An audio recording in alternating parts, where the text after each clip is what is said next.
25절부터 33절입니다. 요한복음 16장 25절부터 33절입니다.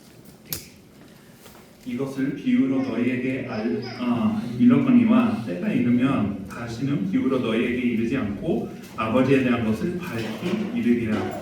그날에 너희가 내 이름으로 구할 것이요 내가 너희를 위하여 아버지께 구하겠다 하는 말이 아니니 이는 너희가 나를 사랑하고 또 내가 하나님께로부터 온 줄 믿음으로 아버지께서 친히 너희를 사랑하십니다. 내가 아버지께서 나와 세상에 왔고 다시 세상을 떠나 아버지께로 가노라 하시니 제자들이 말하되 지금은 밝히 말씀하시고 아무 비유로도 하지 아니하시니 우리가 지금에야 주께서 모든 것을 아시고 또 사람의 물음을 기다리시지 않은 줄 아나이다. 이로써 하나님께로부터 나오심을 우리가 믿사옵나이다. 예수께서 대답하시되 이제는 너희가 믿느냐? 보라 너희가 다 각각 제 곳으로 흩어지고 나를 혼자 둘 때가 오나니 벌써 왔도다. 그러나 내가 혼자 있는 것이 아니라 아버지께서 나와 함께 계시느니라. 이것을 너희에게 이르는 것은 너희로 내 안에서 평안을 누리게 하려 함이라. 세상에서는 너희가 환난을 당하나 담대하라. 내가 세상을 이기었노라. 네. 사실 이제 사역을 하면서 저희가 이제 하나님께서 주시는 음성과 말씀이 하나님의 은혜로 너무 많은데 이것은 저희만의 응답이 아니고 저는 이제 여러분의 응답이라고 생각합니다. 그래서 때로는 미안할 때가 많습니다. 이렇게나 위대하고 놀라운 하나님의 은혜가 우리한테 임하는데 이건 사실 우리 교회의 응답인데 우리만 받아서 너무 좀 미안하기도 하고 이제 죄송하기도 하고 그래서 이제 오늘 이번 브라질 사역에 이제 하나님께서 주신 은혜를 조금 요약을 해서 이제 공유를 하고자 합니다. 근데 이 본문은 사실 늘 우리가 이제 읽어도 우리에게 굉장히 울림이 되는 본문인 것 같습니다. 왜냐하면 사실 31절에 있는 그 질문이 항상 우리에게 해당되는 것 같습니다. 예수께서 대답하시되 이제는 너희가 믿느냐? 네, 항상 찔러요. 이 말씀을 들을 때마다 이제는 너희가 믿느냐? 하나님께서 사실 우리 인생에 역사를 안 하시는 것이 아니라 매 순간 역사를 하시고 우리가 깨닫든 못 깨닫든 하나님께서 계속 은혜를 주십니다. 우리가 그걸 명확히 깨달을 때가 있어요. 한 10번 중에 한 번은 그럴 것 같아요. 근데 하나님께서 계속 은혜를 주시면서 우리에게 믿으라고 얘기를 하십니다. 사실 성경에 이 목적을 전체적으로 보면 여러 가지가 있습니다. 하나님께서 상황을 통해서 음성을 주시기도 하고 축복을 해주시기도 하고 사람을 통해서도 말씀을 주시기도 하고 여러 가지를 통해서 은혜를 주시지만 궁극적으로 하나님께서 우리에게 원하시는 것은 하나님과 화목하고 하나님을 알아가고 하나님을 신뢰하고 믿으라는 얘기입니다. 근데 그 어떤 것보다 우리에게 가장 그 부분을 잘 나타내시는 분이 사실 예수님이십니다. 예수님이 보이시지 아니하시는 하나님의 모습이십니다. 근데 그 예수님을 통해 우리가 하나님을 만날 수 있고 그 하나님을 알아갈 수 있는 것인데 몇 가지 이제 구절을 읽어드리겠습니다. 이거는 지금 안 찾으셔도 괜찮습니다. 골로새서 1장 19절을 보면 아버지께서는 모든 충만으로 예수 안에 거하게 하시고 이렇게 기록되어 있습니다. 하나님께서 그렇게 작정하셨습니다. 그냥 예수님께서 오셔서 그냥 그거를 권세를 가져가신 게 아니고 이게 하나님의 뜻이고 이게 아버지께서 기뻐하시는 바라고 얘기를 했습니다. 예수님에게 하나님의 모든 충만을 부어주셨다고 합니다. 사실 우리는 그런 질문을 많이 할 수 있어요. 하나님께서 실제로 존재하시면 그냥 지금 내려오시고 지금 나와 대화를 하면 내가 믿기가 너무 편할 텐데 그냥 하나님께서 죄송합니다. 팡 이렇게 능력을 보여주시고 내가 부인할 수 없는 그 어떤 증거를 보여주시면 하나님을 내가 알고 절대로 의심하지 않을 텐데 라는 생각을 많이 합니다. 그렇지만 사실 성경은 얘기를 하고 있습니다. 왜 그렇게 안 하시는지.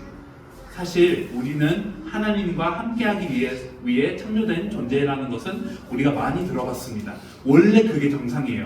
하나님을 신뢰하고 하나님을 바라보는 게 정상인데 오늘 우리가 그러하지 못하고 있습니다. 죄 때문에 그러하지 못하고 있다는 것을 우리가 아는데요. 그 죄가 얼마큼 심각하냐면 하나님께서 그 죄를 혐오하신다고 한다고 하더라도 이거는 과언이 아니에요. 죄를 싫어하시고 죄인이 하나님의 임재 가운데 존재할 수가 없어요. 그만큼 깨끗하신 분이세요, 하나님이. 근데 우리가 죄인이라면 하나님이 나타나시는 순간 우리가 완전히 이제 사라지고 완전히 죽을 수밖에 없는 존재가 되어버렸다는 것입니다. 그래서 성경을 보면 하나님을 만나는 자마다 두려워했습니다. 하나님을 만나면 기뻐해야 되잖아요. 하나님의 임재가 너무 평안하고 너무 아름답고 너무 행복해야 되는데 성경에 보면 하나님을 만나는 사람들은 항상 두려워했습니다. 나를 떠나시옵소서. 베드로가 그렇게 얘기를 하지 않았습니까? 그렇게 이제 밤새도록 이제 낚시를 하는데 하나도 물고기를 잡지 못했는데 예수님께서 그물을 던지라고 하니까 잡았는데 그게 기쁜 일이 아닙니까? 모두에게 가서 이렇게 큰 기적을 경험했다 이렇게 얘기를 해야 되는데 베드로는 그때 아니다.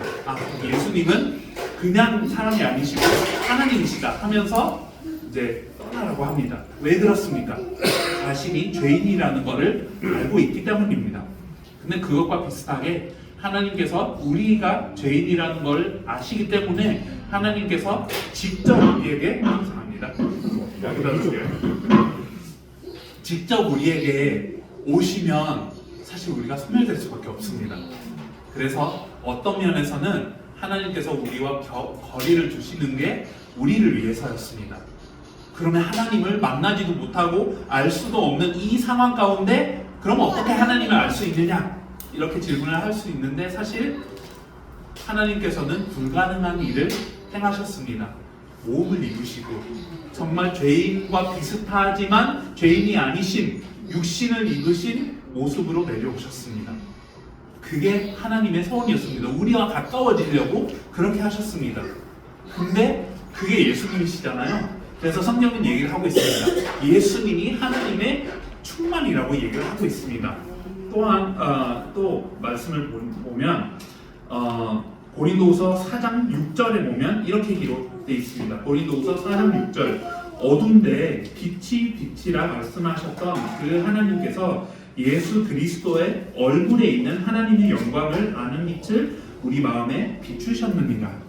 예수 그리스도의 얼굴에 하나님의 영광이 있다고 기록되어 있습니다. 예수님을 바라보고 예수님을 알면 하나님을 알 수 있다. 이거는 너무나 직설적이고 심플한 아주 단순한 하나님의 진리입니다. 예수님을 알아야 하나님을 알 수 있습니다. 그래서 예수님과 가까워지고 예수님이 나에게 커지고 예수 그리스도가 나에게 모든 것이 되면 사실 하나님을 알 수 있는 가장 직설적인 방법입니다. 하지만 우리에게는 그 답이 있음에도 불구하고 방해를 받게 됩니다. 하나님을 알고 하나님을 신뢰하는 일에 있어서 계속 우리가 방해를 받습니다. 우리가 잘 아는 것처럼 고린도후서 4장 4절은 이렇게 얘기를 하고 있습니다. 고린도후서 4장 4절은 그 중에 이 세상에 신이 믿지 아니하는 자들의 마음을 혼미하게 하여 그리스도의 영광의 복음의 광채가 비치지 못하게 함이니 그리스도는 하나님의 형상이니라. 그리스도의 복음의 광채가 비치지 못하는 것이 이 사탄, 이 세상의 신의 활동이라고 얘기를 하고 있습니다. 우리가 알고는 있지만 사실 이거를 깊이 묵상해 봐야 됩니다. 혹시 이렇게 생각을 할 수 있어요. 나는 교회를 다니기 때문에 내지 나는 예수가 그리스도라는 복음을 듣고 내가 이것과 이것에 대한 어떤 거부감이 없기 때문에 나는 이제 괜찮다. 사탄은 나를 공격할 수 없다. 이렇게 생각을 하는 사람들이 많습니다. 특히 중남미에 가면 그런 얘기를 합니다. 예수님의 피로 나를 구하셨고 사셨고 내가 그 피로 지금 보호를 받고 있는데 사탄이 나를 건드릴 수 있을까? 물론 그런 좋은 의미는 있겠지만 사실 그 생각 때문에 우리가 방황을 하게 될 때가 너무나 많습니다. 예수님은 어차피 나와 함께 하시는 분인데 내가 굳이 노력을 해서 애를 써서까지 예수님 앞에 나가야 되나? 어차피 그분은 날 아시는데, 어차피 내가 육신인 거를 아시고 내가 죄인인 거를 아는데 예수님께서 봐주시지 않을까? 이렇게 우리가 생각을 할 때가 많습니다. 근데 또 이거를 어떻게 보면 사탄의 째일 수가 있습니다. 그리스도가 나에게 필요 없는 것처럼 생각을 하게 합니다. 그래서 사실 우리 모두가 다 그리스도를 알고 있고 그리스도를 의지하고 십자가와 부활이 나의 구원이라고 얘기를 하고 있지만 실제로 이 하루하루를 살아가면서 내가 진짜 그리스도가 필요하다 이거를 마음속 깊이 느끼고 있냐, 깊이 나의 울부짖는 모습이 그리스도를 구하는 모습이냐 라고 했을 때는 사실 저에 대해서 얘기할까요? 여러분의 얘기는 아닐 수 있지만 저를 바라보면 그렇습니다. 아닐 때가 많아요. 그리스도로부터 오는 축복, 그리스도로부터 오는 자기개발, 그리스도로부터 오는 평화, 그리스도로부터 오는 사랑, 이 많은 것들이 다 사실 그리스도 안에 있긴 해요. 근데 그리스도보다, 그리스도를 신뢰하기보다 이런 요소들을 찾아가는 저의 모습을 보면서 사실 아까 얘기했던 요한복음 16장 31절의 말씀, 이제 너희는 믿느냐? 이런 질문을 계속 저에게 하게 됩니다. 자문을 하게 됩니다. 왜냐하면 예수님께서는 말씀하고 계세요. 이 본문을 통해서 예수님께서는 언젠가는 이거를 비유로 얘기를 하지 않고 그냥 어떤 비슷한 모습을 얘기를 하지 않고 직설적으로 얘기할 날들이 올 것인데 그때는 너희들이 아버지를 알 것이고 무엇이든 구하든 나의 이름으로 구할 것인데 그때 하나님께서는 주실 거다. 이거는 내가 너희들을 대신 기도하겠다는 얘기가 아니고 직접적으로 너희들이 내가 하나님께로부터 왔다는 것을 알기 때문에 그를 믿기 때문에 하나님께서 너희들과 직접적인 관계를 가지실 거다. 이런 얘기를 설명하고 계세요. 지금은 아니지만 그때는 정말 그런 모습의 성도들이 될 것이다. 이렇게 얘기를 하고 있는데 이 제자들은 어떻게 반응을 하는가요? 지금도 직설적으로 얘기하고 계십니다. 지금도 하나님께로부터 오셨다는 것을 알고 있습니다. 지금도 사실 우리가 뭘 질문을 안 하더라도 예수님께서는 맞다는 것을 인정합니다. 이렇게 얘기를 하고 있습니다. 사실 겸손의 모습으로 좀 가장한 교만이라고 봐도 됩니다. 우리도 그러지 않습니까? 그렇죠. 예수님의 말이 맞기 때문에 사실 더 이상 저는 찾아보지 않겠습니다. 더 이상 주님과 가까워지지 않겠고 어차피 주님께서는 나의 모습을 알고 어차피 저는 주님을 알려고 해도 이게 잘 안 되니까 여기까지만 할게요 주님. 이런 모습의 신앙을 가질 때가 있습니다. 제자들도 어느 정도 그랬던 것 같아요. 그래서 예수님이 질문합니다. 너희가 지금 믿고 있냐? 지금 와서 정말 이 믿음이 믿음인가? 이런 질문을 합니다. 사실 이제 현장을 나가보면 이런 부분들이 가장 힘듭니다. 모두가 예수님을 좋아하고 모든 교회들이 세계복음화를 해야 된다는 것을 알고는 있습니다. 이게 대사명이기 때문에, 교리적으로는 맞기 때문에. 그 다음에 예수님의 사랑을 일상을 통해서 보여주면서 사람들이 정말로 그리스도께로 올 수 있는 어떤 모습을 내가 갖추는 게 올바르다. 이것도 다 알고 있습니다. 그렇지만 이걸 다 알고 있지만 내 마음속에 과연 이게 가능할까? 이 부분에 대한 싸움이, 이런 씨름이 사실 가장 힘듭니다. 이론적으로는 맞는데 나의 현실은 그것과 너무 멀기 때문에 그냥 모두가 그렇게 하고 있기 때문에 큰 교회를 보든 작은 교회를 보든 다 이 정도의 수준에 맞춰가고 있기 때문에 나도 그렇게 하는 게 올바르다 이렇게 생각을 할 때가 많습니다. 그래서 사실 성경의 얘기를 진짜 양심적으로 읽으면 우리가 찔릴 수밖에 없습니다. 이게 사실 믿음의 모습인가 라고 했을 때 우리는 과정 속에 있지만 지금 우리가 머물고 있는 이 상태보다 훨씬 더 많은 믿음, 훨씬 더 순수한 어떤 하나님을 신뢰하는 모습, 이거를 맞춰가는 게, 이거를 지금은 못하더라도 이걸 향해 가는 게 이게 올바른 신앙이고 하나님께서 기뻐하시는 것인데 우리는 현실에 너무 많은 방해를 받고 현실에 너무 많이 이제 낙심을 하게 돼 있기 때문에 그런 믿음을 드리는 부분에 있어서 멈추게 됩니다. 또 그거를 이제 잘 설명하는 본문이 있는데요. 요한복음 11장 38절부터 40절입니다. 이에 예수께서 다시 속으로 비통히 여기시며 무덤에 가시니 무덤이 굴이라 돌로 말았거늘 예수께서 이르시되 돌을 옮겨 놓으라 하시니 그 죽은 자의 의 말다가 이르되 주여 죽은 자가 나흘이 되었음에 벌써 냄새가 나나이다. 예수께서 이르시되 내 말이 믿으면 하나님의 영광을 보이라 하지 아니하였느냐 하시니 마르다의 모습이 굉장히 상식적이에요. 이거는 누가 봐도 올바른 모습이에요. 무덤이 이렇게 오래됐는데 당연히 냄새가 나죠. 그리고 돌을 옮기는 게 그냥 돌을 옮기는 겁니까? 아니죠. 이거를 옮기는 게 굉장히 힘이 들 건데, 그리고 지금 나사로를 위해 울고 있는 많은 사람들에게 사실 예의를 갖추려면 뭐 여러 가지 이유가 있겠죠. 근데 예수님께서는 사실 그게 문제가 아니라 어떤 예의나 상식이 문제가 아니라 어떤 거를 우선으로 하고 있느냐, 어떤 걸 믿고 있느냐, 이거를 질문하고 있습니다. 우리 현실도 마찬가지입니다. 저는 조금 제가 잘 표현을 해야 되는데 혹시 제가 표현을 좀 서툴게 해도 이해를 해주세요. 믿음은 기본적으로 상식적이지 않을 때가 많아요. 좀 제가 이거를 잘 설명할게요. 모든 비상식적인 일이 믿음이다, 이거를 얘기하고 싶은 건 아니에요. 그렇지만 사실 우리가 하나님을 믿는다고 할 때 기본적으로 이 세상에 맞춰가지 않고 하나님을 기쁘게 하는 신앙을 가지고 하나님을 우선으로 둔다는 얘기면 하나님을 신뢰한다는 얘기입니다. 근데 이게 세상과 같이 갈 수 있느냐? 사실 세상과 같이 못 갈 때가 너무나 많습니다. 우리는 세상을 맞춰가려고 하면서 여러 가지 부분을 받아들이고, 그래 이 정도는 내가 참을 수 있어, 이 정도는 내가 잘할 수 있어 라고 하면서 어느 순간 타협이 아닌 타협에 들어가게 되고 어느 순간 그게 저희의 믿음을 공격을 하게 돼 있어요. 이러한 일이 브라질에 있었습니다. 이제 작년에도 이제 말씀드린 적이 있었는데요.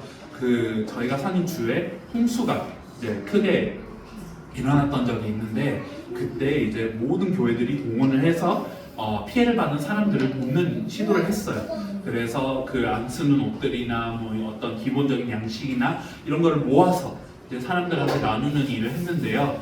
이거를 자그마하게 시작했는데 너무 이제 커졌습니다. 그래서 다른 주에 사람들이 트럭을 보내서 이제 상자를 옮겨야 될 정도로 하나님께서 그렇게 이제 그 일을 하게 하셨습니다. 너무 감사했고, 사실 그걸 통해서 이제 복음을 전해야 되잖아요. 사실 이제 오는 사람마다 이제 받아가는 거는 다 아무나 받아가도 되는데, 원하는 사람들에게는 이제 복음을 말씀드릴 테니 잠시 이제 시간을 주세요라고 하면서 복음을 전하는 일도 같이 했습니다. 그래서 그런 일을 하면서 이게 그 지역의 그 TV에까지 나왔습니다. 근데 지역의 TV에 나오면서 그 기자한테도 복음을 전해야 되지 않습니까? 근데 그 기자한테 복음을 전하는 순간에 이 기자를 초청하신 분이 얘기를 했어요. 이분은 이제 그 마쿰바라는 그 종교가 있는데요. 아프리카에서 온 노예들의 어떤 어떤 주술과 뭐 다른 거를 섞은 그런 어떤 종교입니다. 이분은 마쿰바를 믿는 사람이다, 이렇게 얘기를 하더라고요. 그러니까 복음을 전해야죠. 맞지 않나요? 근데 이렇게 TV 앞에서, 이게 TV가 나오는 이 장면에서 이렇게 교회가 너무 어떤 사회의 주목을 받는 이 순간에 그게 정도가 아니냐. 사람들을 돕고 사람들이 그들의 때가 될 때 그냥 지금은 아무것도 얘기를 하지 않고 강요를 하지 말고 좋은 모습만 보이고 나서 나중에 하나님이 기회 주시겠지, 이렇게 얘기를 해버린 거예요. 그래서 결국에는 그 기자한테 복음을 전하지 못했습니다. 여러분 어떻게 생각합니까? 일리가 있는 말이잖아요. 좋잖아요. 사람들을 돕고 그냥 우리 교회 와라, 이게 목적이 아닌데 그렇게 복음을 전하면 그렇게 보일 수도 있지 않습니까? 일리가 있는 말이지만 목적을 잃어버리게 되는 그런 일이 일어나 버렸습니다. 근데 우리 교회만 그랬냐? 사실 많은 교회들이 사회활동을 많이 하면서 그때 특히 이제 봉사를 잘할 수 있는 그런 기회가 많았는데 복음을 전하는 일은 거의 없었습니다.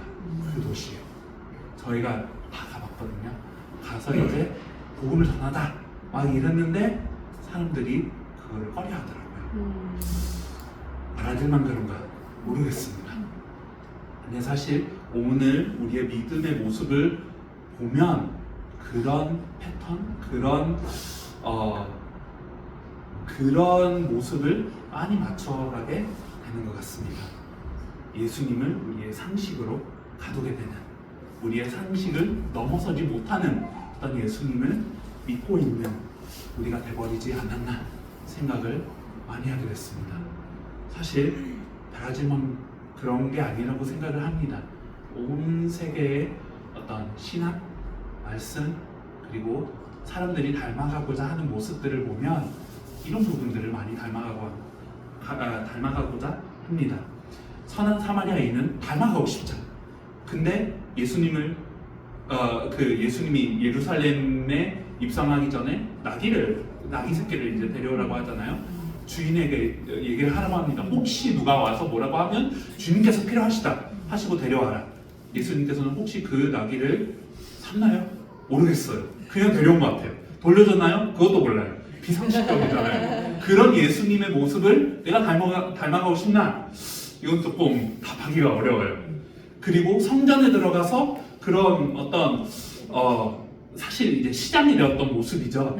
그 사람들이 이제 환전을 막 하기도 하고 재물을 주고 팔기도 하고 하나님께 예배드리는 그 성전에 사실 이렇게 시장이 된 것처럼 그런 모습의 어떤 종교를 보면서 예수님께서는 그거를 가만히 두시지 않고 시끄럽고 그리고 이제 채찍질을 하지 않습니까? 그런 예수님의 모습을 내가 닮아가고 싶다 이렇게 얘기를 하는 사람들이 많지는 않아요 오늘. 그러니까 예수님을 닮아가고 싶은데 내가 원하는 모습만 닮아가고 싶다. 이런 사실 그렇게 생각하면 이런 모습들이 우리 안에 많습니다. 물론 이제 모든 성전에 들어가서 뭐 신천지에 들어가서 이렇게 엎어라 막 이런 얘기는 아니지만 근데 우리가 우리의 믿음에 대해서 한번 생각을 할 필요가 있는 것입니다. 우리의 믿음을 우리가 판단하면서 믿고 있는가? 어떤 부분을 진짜 믿어야 되고 예수님께서 그렇게 하셨으면 상식을 벗어난 일을 그렇게 하셨으면 어떤 이유가 있는 건가? 그냥 예수님이 좀 부족하신 분이었나? 죄송합니다. 그냥 표현을 그렇게 하자면 그건 아니었을 건데 어떤 말씀을 우리에게 주시는 건가? 이런 거를 한번 생각을 해야 됩니다. 근본적으로 우리가 알 수 있는 것은 어떤 드러나는 어떤 행위, 어떤 삶 이전에 사실 우리의 믿음이 중요하다는 것을 우리가 알아야 됩니다. 예수님께서는 왜 이 땅에 오셨는가? 사실 우리가 방금까지 얘기한 우리의 죄성을 보게 되면 답이 바로 나옵니다. 우리는 죄인입니다. 죄라는 것은 단순히 어떤 이 사회에 피해주는 그런 행위, 이것도 물론 포함되어 있습니다. 근데 이거를 넘어서서 하나님을 우리가 어떻게 바라보고 하나님의 말씀을 어떻게 듣고 있는가를 생각하면 우리의 죄성이 그대로 드러납니다. 나는 착한 사람으로 살아가고 있다. 여기까지는 괜찮아요. 근데 하나님 앞에는 우리가 어떻게 하고 있는 것인가? 우리를 창조하시고 우리를 자녀로 부르시고 우리와 함께 하기를 원하시는 그 하나님 아버지 앞에는 우리가 어떻게 행동을 하고 있는가? 이렇게 생각을 하면 답이 나옵니다. 사실 이런 예로 이해를 하면 조금 쉬울 것 같습니다. 저희에게는 아들이 있습니다. 준원이가 있어요. 그래서 준원이랑 제가 약속을 했습니다. 저녁 7시에 와서 이제 가족끼리 시간을 좀 보내자. 대화도 하고 뭐 말씀도 묵상하자. 이렇게 얘기를 했다고 합시다. 그래서 저는 이제 시간을 맞춰서 7시에 가 있어요. 근데 준원이는 안 와요. 8시가 됐는데도 안 오고 9시, 10시, 뭐 11시 다음 날이 돼도 안 와요. 그 다음 날에 온다고 칩시다. 근데 준원이가 와서 저에게 이렇게 얘기를 하는 거예요. 아빠, 근데 저는 틀린 게 하나도 없는데요. 뭐라고요? 저는 이제 친구들한테 가서 잘했어요. 친구들에게 밥도 사주고 친구들하고 잘 놀았어요. 친구들에게 심지어 너무 이제 사랑스러운 모습을 보여줬어요. 이렇게 얘기를 한다고 합시다. 이게 말이 되나요? 사실 지금 친구들하고 놀았다고 뭐라고 하는 게 아니에요. 저랑 약속을 어겨서 이게 문제가 된 거죠. 우리도 하나님과 마찬가지입니다. 우리는 우리 이웃에게 잘하는 거는 다 신경을 써요. 이게 너무 좋아요. 좋은 모습인데 하나님 앞에는 우리가 어떻게 생각을 하고 있는가? 이 부분이 사실 크게 고민해야 될 부분입니다. 그게 죄입니다. 하나님의 말씀은 중요하지 않고 하나님의 말씀은 내가 알더라도 이건 신뢰할 만한 말씀이 되지도 못하고 진짜 이 하나님의 말씀을 믿는다고 해도 나의 판단 하에 이걸 어떻게 해석할 거냐 이것도 들어가요. 그것도 어떤 면에서는 죄입니다. 그러니까 우리의 죄는 생각하면 생각할수록 우리와 이게 뛰어들 수 없는 겁니다. 죄성이 너무 강해요. 근데 거룩하신 하나님은 그거를 다 소멸을 하셔야 돼요. 근데 하나님께서는 그 죄를 보시고 하나님과 함께 하려는 생각도 없는 우리를 보시고 사탄의 방해를 계속 받는 우리의 모습을 보시고 그거를 가만히 두시지 않고 육신의 몸을 입으시고 이 땅에 내려오셨어요. 그리고 이 땅에 내려오셔서 모욕을 받으셨잖아요. 이게 인정을 받고 우리의 구원자시다 이런 분들도 있었는데 사실 그것도 막날에 가서 십자가의 날까지 가서는 아무도 잘 모르고 있었어요. 근데 그럼에도 불구하고 이 예수님에게 침뱉는 사람들에게 이 예수님을 배신한 사람들을 위해서 십자가를 지셨어요. 이들의 죄를 위해서 우리의 죄를 위해서 십자가를 지셨습니다. 사탄을 그 자리에서 완벽하게 이기셨습니다. 거기에서 하나님을 만날 수 있는 길을 열어주셨습니다. 이거는 불변하는 진리입니다. 많이 들어봤지만 오늘도 진리가 되고 오늘도 우리에게 필요한 말씀입니다. 그래서 계속 얘기를 합니다. 이거는 그냥 구호가 아니고 예수가 그리스도라는 게 이게 복음입니다. 그래서 이제 이거를 성경을 통해서 조금 보자면요. 요한복음 16장 13절부터 14절을 보면 이렇게 기록되어 있습니다. 요한복음 16장 13절부터 14절 이렇게 기록되어 있습니다. 그러나 진리의 성령이 오시면 그가 너희를 모든 진리 가운데로 인도하시리니 그가 스스로 말하지 않고 오직 들은 것을 말하며 장래의 일을 너희에게 알리시리라. 그가 내 영광을 나타내리니 내 것을 가지고 너희에게 알리시겠습니다. 이렇게 기록되어 있습니다. 예수님께서 성령님에 대해서 얘기를 할 때 이런 얘기를 합니다. 성령의 충만이 과연 무엇인가? 라고 할 때 이 부분이 큰 답이 됩니다. 예수님을 알려주십니다. 성령님께서는 14절을 보면 특히 그가 내 영광을 나타내리니 내 것을 가지고 너희에게 알리시겠습니다. 성령님은 예수님의 영광을 나타낸대요. 그리고 예수님의 것으로 우리에게 알려주신다고 합니다.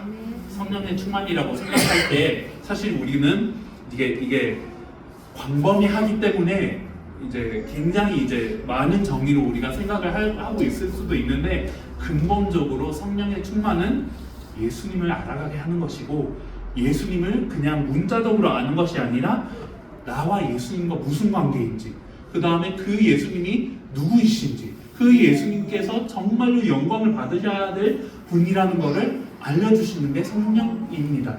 그래서 성령 충만할 때 예수님으로 충만하게 돼 있어요. 예수님을 얘기하게 되고 다른 것이 아니라 예수님을 바라보게 돼 있습니다. 이거를 성경에서 보면 누가복음 1장 67절부터 70절을 보면 이렇게 기록되어 있습니다. 누가복음 1장 67절부터 70절 그 부친 사가랴가 성령의 충만함을 받아 예언하여 이르되 찬송하리로다. 주 이스라엘의 하나님이여 그 백성을 돌보사 속량하시며 우리를 위하여 구원의 뿔을 그 종 다윗 집에 일으키셨으니 이것은 주께서 예로부터 거룩한 선지자의 입으로 말씀하신 바와 같이 이렇게 기록되어 있습니다. 사가랴가 이제 세례 요한의 아버지십니다. 근데 세례 요한이 태어나기 전에 이게 성령이 충만하여 아들을 축복하고 싶은 마음이 들었던 것 같아요. 근데 아들을 축복하면서 아들에 대한 어떤 얘기를 하지 않고 예수님에 대한 얘기를 해요. 예수님을 전할 나의 아들, 예수님을 마지막 선지자로서 선포할 나의 아들 세례 요한, 이런 측면으로 전하는데 먼저 예수님에 대한 얘기가 나옵니다. 근데 그 예수님이 어떤 분이시냐? 구원의 뿔, 구원의 힘을 나타내실 그 예수님이시다, 이렇게 얘기를 하고 있습니다. 우리의 구원을 주실 분, 이게 가장 먼저 나와요.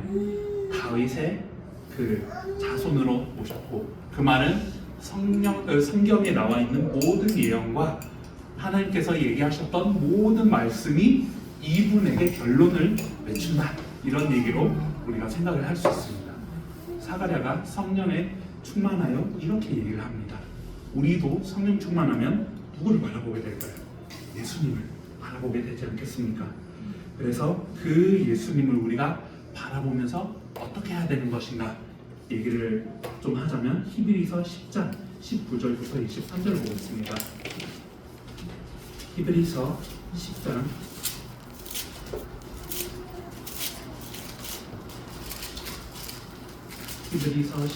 19절부터 23절을 보면 우리가 잘 아는 구절들이 나와 있습니다.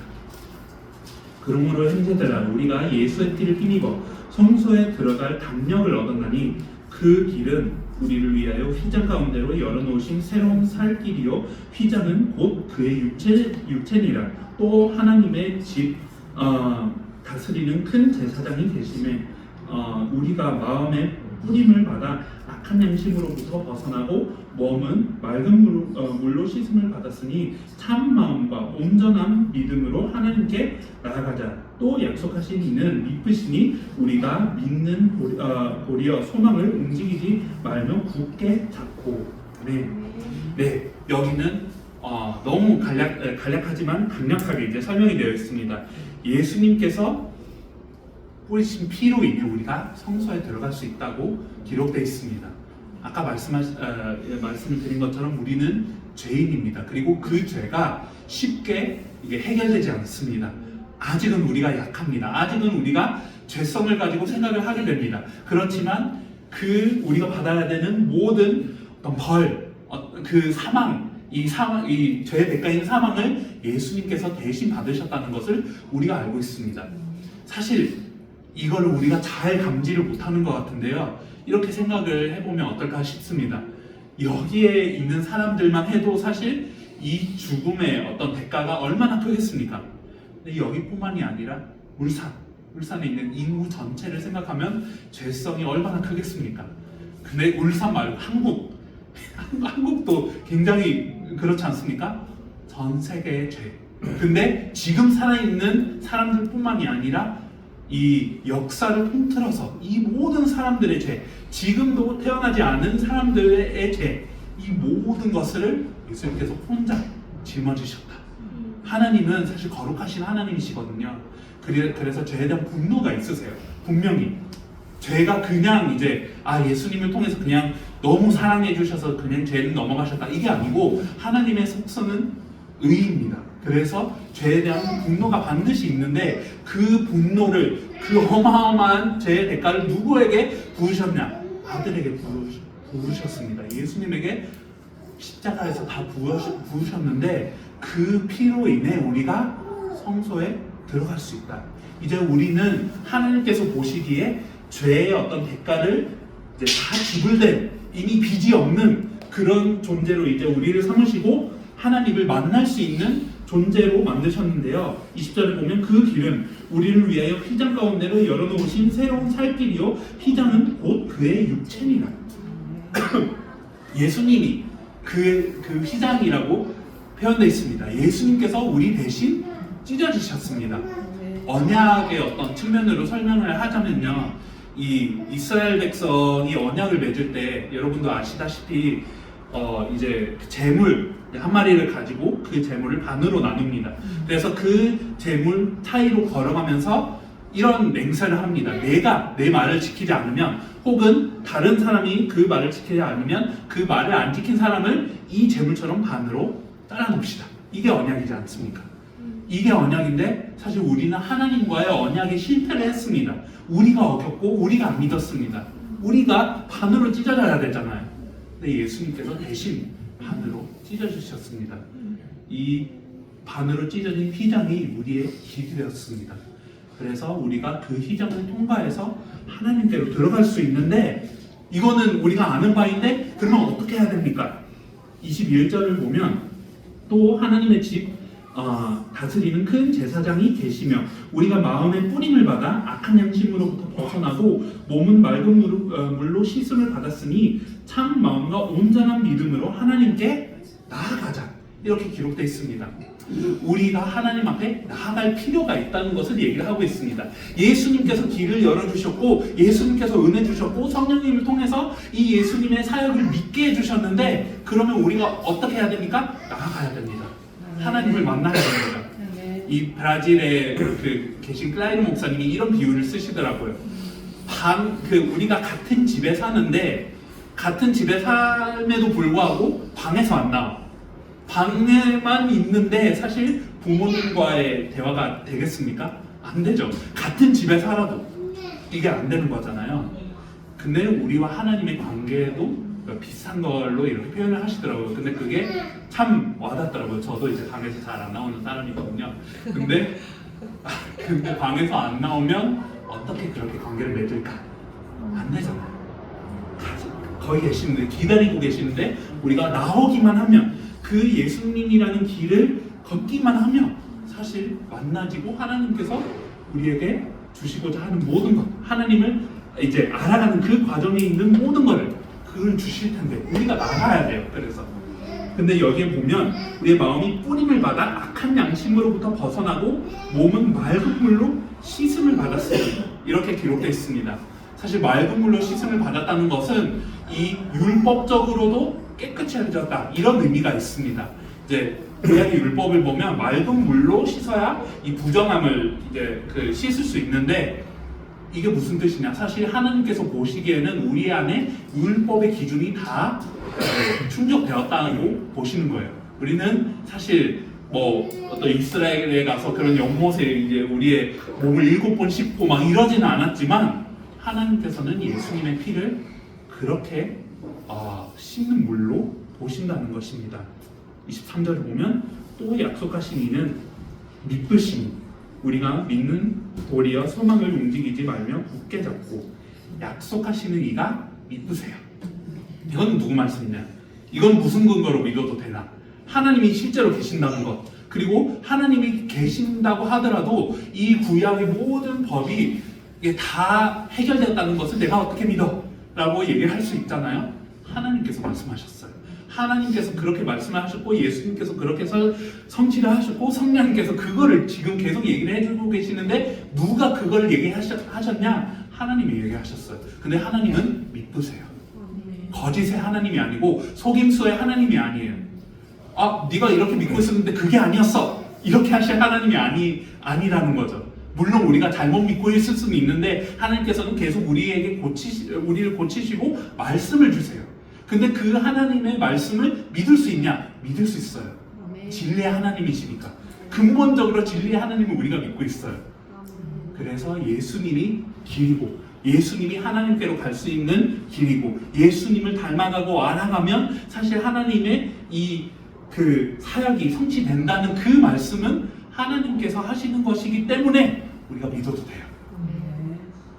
너희가 이제 믿느냐? 이렇게 질문을 할 때 이렇게 믿으면 되는 것인데, 그리고 앞으로 우리에게 필요할 여러 가지 어떤 요소들, 여러 가지 어떤 그런 개선이나 이런 부분들도 그리스도 안에 있는데, 너희가 믿느냐? 이거를 우리에게 항상 질문을 하고 계세요. 한나네가 보면 이 질문이 굉장히 이제 힘들잖아요. 이제 여러분들도 이제 전도를 많이 하시는 걸 알기 때문에 저도 조금은 이해가 돼요.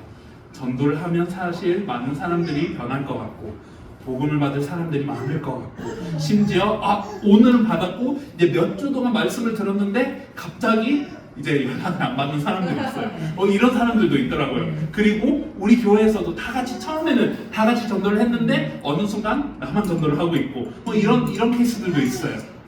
근데 그때 예수님께서는 하나님께서는 우리에게 어떤 결과가 있었냐 이거를 질문하시는 게 아니고 너희가 믿느냐 이거를 질문하고 계신다는 것을 우리가 정말 마음에 새겼으면 좋겠습니다.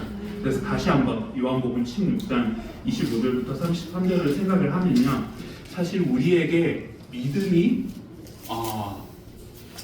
뭐라고 해야 되나? 믿음이 부족하다는 것은 결과가 없기 때문에 우리가 믿음을 조금만 더 드리면 결과가 있을 거다 이런 차원이 아닙니다. 예수님께서 그리고 하나님께서 우리에게 어떤 것을 원하시는가 이거를 우리가 잘못 보고 있는 케이스들이 너무나 많아요. 사실 이 본문만 봐도 그렇게 보입니다. 왜냐? 우리가 그 32절을 보면 보라 너희가 다 각각 제 곳으로 흩어지고 나를 혼자 둘 때가 원하니 벌써 왔도다. 그러나 내가 혼자 있는 것이 아니라 아버지께서 나와 함께 계시느니라. 이렇게 얘기를 하고 있어요. 예수님께서는 이렇게 말씀하고 있습니다. 너희들이 믿으면 뭔가 잘 되고 이런 흐름으로 가지 않고 지금 믿고 있느냐? 지금 믿고 있다고 생각을 하는데 사실 그걸 다시 생각해 봐야 된다. 예수님의 도움을 받아야 된다. 왜냐? 언젠가는 우리가 다 흩어질 거기 때문에 이렇게 얘기를 하고 있어요. 굉장히 이게 마음 아픈 얘기예요. 예수님을 끝까지 따라가겠다고 하는 제자들이 언젠가는 예수님을 버릴 날들이 온대요. 근데 그게 왔대요. 근데 예수님께서는 이들을 꾸짖으려고 그냥 이들이 믿음이 부족해서 이렇게 됐다 이런 얘기를 하려고 하시는 게 아니라 사실 33절 네 죄송합니다. 33절 보면 이게 나와 있습니다. 이것을 너희에게 이르는 것은 너희로 내 안에서 평안을 누리게 하려 합니다. 이게 어떻게 말이 돼요? 다 흩어질 건데 다 이제 믿는다고 생각을 하면서 제가 길에 갈 건데 이게 넘어질 건데 근데 내 이름에 이렇게 얘기를 합니다. 내 안에서 평안을 누리게 하려 합니다. 다시 예수님께로 오래요. 다시 예수님을 생각하기 하게 하려는 하나님의 의도가 있다는 것입니다. 이 여러 가지 말도 안 되는 그런 어려움과 그런 상황과 우리가 생각했던 대로 되지 않는 그 모습 안에도 하나님께서 말씀을 주세요. 그것보다 중요한 것이 하나가 있다. 내 안에 평안을 누리라. 이렇게 얘기를 합니다. 왜냐? 33절을 계속 읽어보면 세상에서는 너희가 환난을 당하나 담대하라. 내가 세상을 이겼노라. 사실 세상은 우리가 기준으로 삼는 게 굉장히 이게 힘듭니다. 약간 구약에서는 그렇게 많이 했던 것 같아요. 하나님께서는 함께 하시면 내가 큰 축복을 받고 뭐 양의 무리도 많아지고 그 다음에 내가 키우는 나무도 잘 자라고 그리고 대적들도 이길 수 있다 이런 사상이었던 것 같아요. 그런데 하나님께서 계속 그들에게 실패를 허락하십니다. 이들이 이방인들의 신을 믿어서 그렇다. 물론 이런 부분도 있는데 근본적으로 하나님보다 자신의 상황을 메꾸는데 자신의 상황이 괜찮으면 사실 하나님을 믿든 안 믿든 괜찮다 이런 심정이었잖아요. 근데 그게 아니고 사실 나의 상황이 어땠든 하나님께서는 이거를 지금 바라보시는 것이 아니라 나를 바라보시는 거구나. 이런 거를 꼭 알아야 됩니다. 그래서 하나님께서는 함께 하시면 상황이 괜찮다가 안 하시면 뭐 우리의 상황 다 실패를 하고 이런 기준을 가지면 사실 우리는 흔들릴 수밖에 없어요. 왜냐? 세상 기본적으로 그래요. 저희가 사역을 하면서 이런 일도 있었어요. 그 상파울로 갔는데 베네수엘라 사람들이 굉장히 브라질에 많이 와 있어요. 여러분들이 아시다시피 베네수엘라는 석유가 나는 나라이기 때문에 굉장히 잘 살던 나라예요. 이제 심지어 한 20년 전만 해도 굉장히 이제 중남미에 있는 모든 사람들이 베네수엘라를 가고 싶어할 만큼 잘 사는 나라였는데 이제 그 정치적인 문제도 있고 뭐 여러 가지가 생겨서 공산주의에 빠지게 되고 이제 지금 와서는 베네수엘라의 대부분의 사람들이 다 다른 나라로 이제 피난을 갔어요. 근데 그 중에 브라질에 온 사람들이 많은데 그분 중에 한 분을 만났습니다. 근데 그분은 누구냐? 이제 이름은 예수였더라고요. 근데 이 그리스도이신 예수는 아니고 예수님이셨는데 어떤 예수? 그분은 이제 그 석유공학을 하신 분이에요. 그래서 이제 석유라는 나라의 석유공학을 하면 굉장히 이제 좀 힘 있잖아요.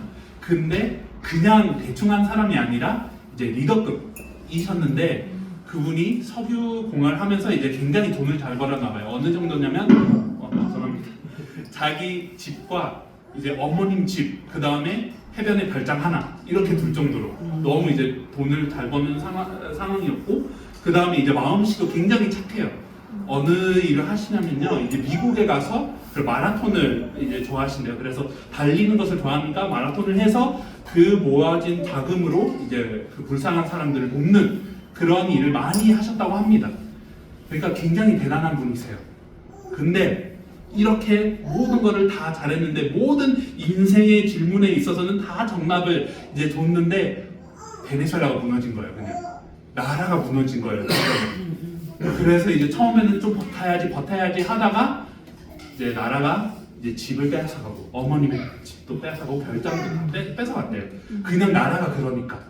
그래서 어쩔 수 없이 이제 브라질에 와서 이 다른 일을 찾아야 되는 그런 일이 돼버렸습니다. 그래서 지금은 이제 정육점에 일하시는 상황이 되었다고 합니다. 근데 그분의 얘기를 들으면서 사실 다행히 이분도 이제 복음을 잘 받고 이제 교회 이제 다니시고는 계시는데 이분을 생각하면서 참 우리의 인생도 비슷할 수도 있다 생각을 했습니다. 사실 우리는 이 땅에 남을 사람들이 아니고 이 땅이 계속 무너져 간다는 것은 우리가 보고 있습니다. 근데 이 땅의 잠시의 어떤 위안, 잠시의 어떤 안정을 우리가 계속 심적으로, 정서적으로는 계속 그거를 찾고 있습니다. 근데 그게 중요한 게 아니잖아요. 사실 우리가 갈 하늘의 나라, 하나님을 기쁘게 하는 게 훨씬 더 현명하지 않습니까? 근데 우리는 이 기준을 두고만 하나님의 역사와 하나님의 어떤 그 일하심을 보면 굉장히 우리가 포커스를 잘못 맞추는 겁니다. 그래서 다시 요약을 해서 말씀드리자면, 믿느냐, 무엇을 믿느냐, 이거를 하나님께서 현장에서 계속 질문을 하게 하셨습니다. 오늘날 많은 교회들은, 저희 이제 교회를 손가락질하고 싶은 건 아닌데 그냥 저희가 봤던 현장을 얘기를 드리자면 굉장히 이제 사람들의 필요에 많이 맞춰가는 것 같아요. 그래서 사람들의 필요를 맞춰가면서 정서적인 부분, 아니면 이제 돈을 어떻게 잘 벌 수 있는지, 하나님께서 당신을 축복할 수 있는 7가지 이런 제목으로 실제로 저희가 본 현장이에요. 다른 데는 잘 모르겠지만 그런 방향으로 많이 흘러가고 있긴 합니다. 그래서 사실 그 현장에 가서 예수님을 전하면 모르는 세대가 있어요. 진짜 예수님에 대해서 들어봤지만 예수님께서 왜 십자가를 지셔야 되는지, 그리고 이 성경의 모든 것을 성취하셨다는 부분, 이거를 진짜 모르고 있는 세대가 있어요 오늘. 그래서 이들이 복음을 들으면 정말로 무감각하게 지나가는 사람들도 많지만, 근데 살아나는 사람들도 있습니다. 살아나면서 눈물을 흘리면서 내가 뭘 하고 있었나 이렇게 깨닫는 사람들이 있습니다. 여러분들이 사실 아르헨티나를 두고 기도하고 계셔서 너무 감사하고요. 정말 이제 아르헨티나에도 이런 세대들이 많이 일어나고 있습니다. 그래서 이번에 이제 사역을 갈 때도 그런 지역들을 이제 방문하러 합니다. 근데 저희가 한 게 아니에요. 진짜 하나님께서 그런 세대의 마음을 일으키시고 앙헬 목사님을 통해서, 그리고 여러 사람들을 통해서, 특히 지금 앙헬 목사님의 딸 나이르가 굉장히 이제 이런 부분에 대해서 뜨겁습니다. 정말 복음을 전하고 계시고, 어느 정도냐면 이 청소년들이랑 어린이들이 일어나니까 이제 평생 목회하셨던 어른들도 다시 보게 돼요. 저희가 갔을 때, 이제 처음 들어갔을 때 저희의 메시지를 두고 굉장히 안 좋아하셨던 분이 계시거든요. 근데 그분의 그 손녀 되시는 분이 믿고 나서 이 손녀가 복음으로 완전히 바뀌니까 이제 할아버지도 다시 생각을 하게 되는 거예요. 그래서 다시 듣고 이제는 교회까지도 열어주시더라고요. 그러니까 그런 사람이 있어요. 모두가 그럴 거라는 얘기는 아니지만 그럴 사람들이 있습니다. 근데 여하튼 그건 하나님께서 주시는 응답이고, 우리는 어떻게 해야 되느냐, 정말 어떻게 믿고 있는지 이거를 신경 써야 됩니다. 네, 많이 길게 했지만 한 구절만 더 봤으면 좋겠습니다. 다니엘 12장 13절을 보겠습니다. 다니엘 12장 13절입니다. 너는 가서 마지막을 기다리라. 이는 네가 평안히 쉬다가 끝날에는 네 몫을 누릴 것입니다. 아멘. 네. 혹시 다니엘을 생각할 때 어떤 생각이 먼저 나세요? 환상, 포로. 그 다음에 다니엘이 이제 꿈을 해석해줬다. 뭐 이런 뭐 어떤 구약의 계시록 뭐 이런 생각이 많이 날 수 있을 것 같아요. 그래서 다니엘을 보면 사실 굉장히 놀라워요. 실패에 대해서 사실 이제 성경의 인물들을 보면 거의 다 실패의 모습은 나와요. 근데 다니엘은 그렇지 않습니다. 다니엘은 처음부터 끝까지 순종을 했고, 어느 정도 순종을 했냐면 사실 이제 그 다른 이스라엘이 아닌 다른 나라 바벨론, 그 다음에 바사가 이제 억압을 했을 때 그럼에도 불구하고 하나님을 순종하는 모습을 보이는 자가 다니엘입니다. 굉장히 지혜로웠던 걸로 이제 유명하고, 또 사드락 메삭 아벳네고도 그 얘기 안에 들어가지 않습니까? 근데 하나님을 순종하고 하나님께서 그런 환상 내지 꿈이나 어떤 역사를 보여주실 때마다 이 왕이, 그 바벨론의 왕이든지 바사의 왕이든지 항상 하나님을 찬양을 하게 돼요. 그래서 사실 다니엘서를 보면 이런 다니엘이 크게 승리를 했구나 이렇게 느끼는 바가 많은데, 사실 다니엘서를 이제 처음부터 끝까지 하나로 읽으면 하나를 깨닫게 됩니다. 다니엘이 굉장히 순종을 많이 했고 믿음을 드렸고 하나님 계속 알아갔지만 주변 상황은 변하지 않았어요. 바벨론의 왕이 하나님을 찬양했다가 그 다음에 또 하나님을 잊어요. 그리고 또 그의 아들이 이제 그 벽에 이제 글이 나오지 않습니까? 근데 다니엘이 그거를 해석해요. 근데 그 아들도 하나님을 잠시 인정했다가 나중에는 또 그걸 까먹어요. 그 다음에 또 바사에 어떤 사람이 와서 이제 이스라엘을 통치하게 됩니다. 근데 그 바사의 그 왕 앞에서도 사실 하나님의 큰 증거가 있는데도 믿지 않아요. 그래서 사실 다니엘서가 다 끝날 때쯤 하나님께서 무슨 말씀을 하시나 이게 궁금했더라고요. 근데 13절 보면 너는 가서 마지막을 기다리라 이렇게 표현되어 있습니다. 사실 다른 성경의 번역본을 보면 너희는 마지막까지 가라 이렇게도 표현이 되어 있습니다. 비슷한 거지만 약간 의미가 조금씩은 다르죠. 끝까지 해라, 다니엘아. 주변에 이 많은 어려운 시대가 있지만 끝까지 해라. 왜냐? 이는 네가 평안히 쉬다가 끝날에는 네 몫을 누릴 것입니다. 그렇게 얘기를 하고 있어요. 사실 이 주변이 변하는 것은 우리가 빛과 소금이 돼야 되는 역할도 맞습니다. 그렇지만 하나님의 손에 있습니다. 그러면 우리가 어떻게 하면 됩니까? 먼저 하나님의 음성을 듣고 하나님께서 주시는 복음을 믿고 그걸 의지해야 됩니다.